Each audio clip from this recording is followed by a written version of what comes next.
Good morning, people. What's happening? All right, so I did a video yesterday about deleting the 3 zeros, and apparently some people misconstrued that as I was saying that they've done that and that, there's new currency coming out. No.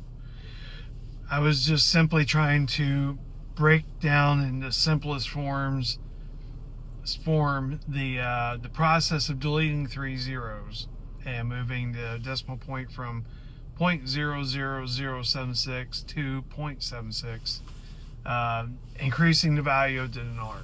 That's all that was. Um, where do I think we're at? I think, who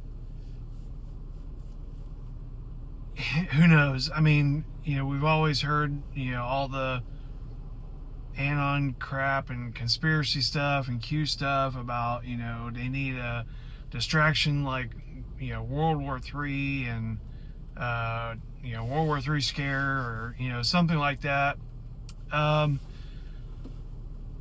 So it could possibly be very soon. Again, I wake up every morning looking for signs, looking for news, looking for something that lets me know, like, okay, this thing's happening or it's getting ready to happen.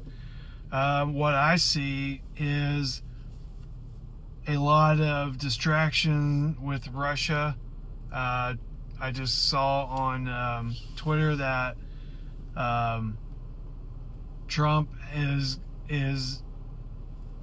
the headline is Trump imposed new sanctions on Russia. Whether that's actually happened or that's just a saber rattling scare tactic, I don't know yet.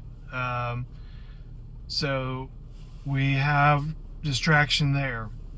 We have distraction about the next COVID thing that's reportedly getting ready to happen. I haven't dug into that yet. My keyboard buddy, PA Trump Girl, Crash, as many of you know her, she has posted that recently on X, so I haven't been able to dig into that yet. I'm not sure what to think about that because there's so much disclosure coming out about the scamdemic 1.0. I can't see them pulling off a 2.0, just because so many people are sick of that. The other thing I saw this morning, is a lot of noise about Israel. They reportedly have been hitting foreign exchange centers and shutting them down, and I'm guessing confiscating all their currencies that they have on hand. Let me turn the light on and see. Yeah, that doesn't really help. But my guess is those are related to Iran. There's the major big thing that if you're not on Twitter, you're not really seeing is the unrest in Iraq.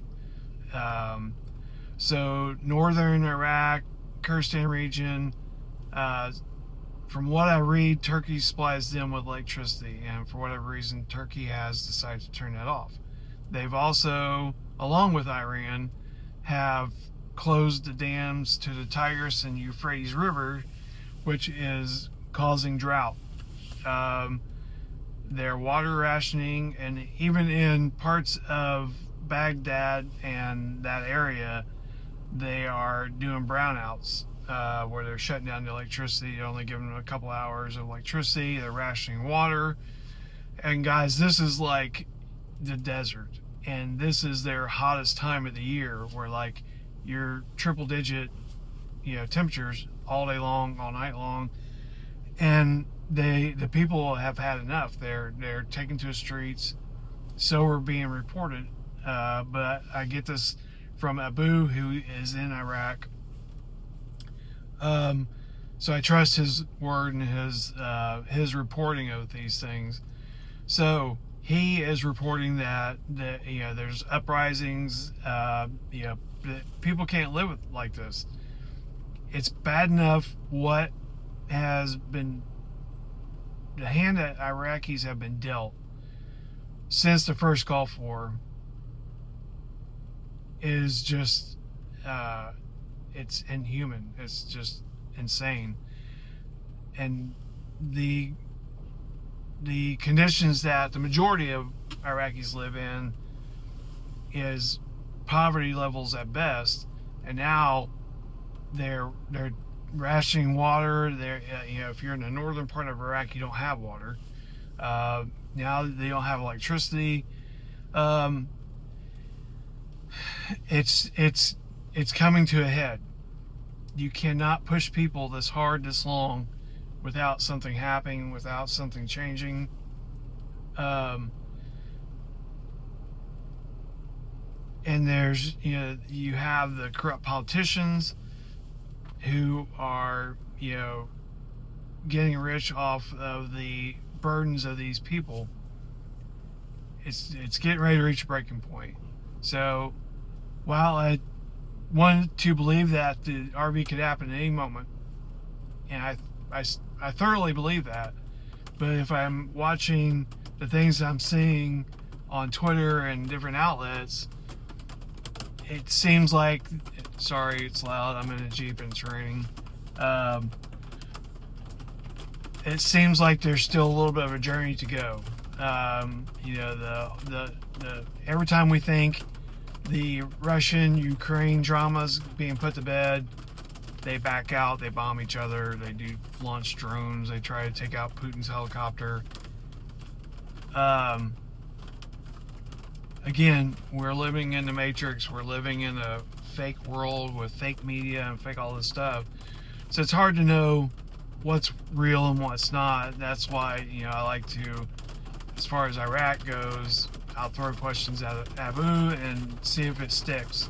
And then the same thing, world politics, it's hard to know what's really going on in Ukraine unless you know someone that's actually living there, boots on the ground in Ukraine, which I do not. Same thing, Russia. There was a guy who was on TikTok who was an American living in Russia, and he would report and do like videos of him talking to Russians and what they think about Ukraine, what they think about America.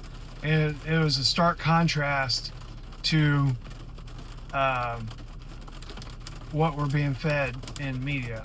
And since Twitter did that, we're shutting down Twitter, and then all of a sudden it came back, he's been gone. So that tells you that censorship is real in Twitter, or in TikTok.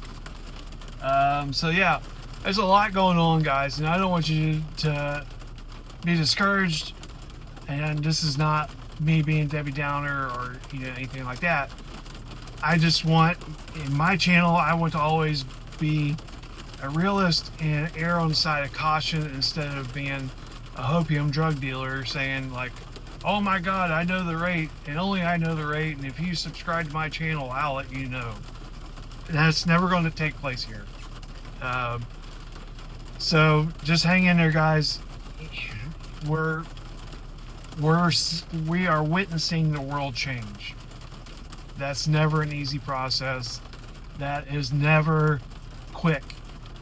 And I say that tongue in cheek because I know many of us have been in this thing for so many years, and we're so sick of it because we've been, like I said, we've been on this journey of these hopium dealers for so long that we're just weary of it all.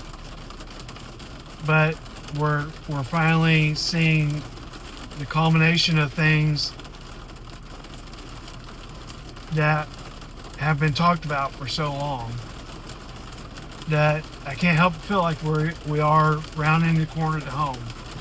I'm going to get off here because I know it's getting loud in here because the rain's picking up. Life in a Jeep. I only have Jeeps. I have 2 Jeeps. So it's normal for me, but I know it's not for you. Alright guys, anything breaks today, I'll be back on. If not, I'll see you hopefully tomorrow.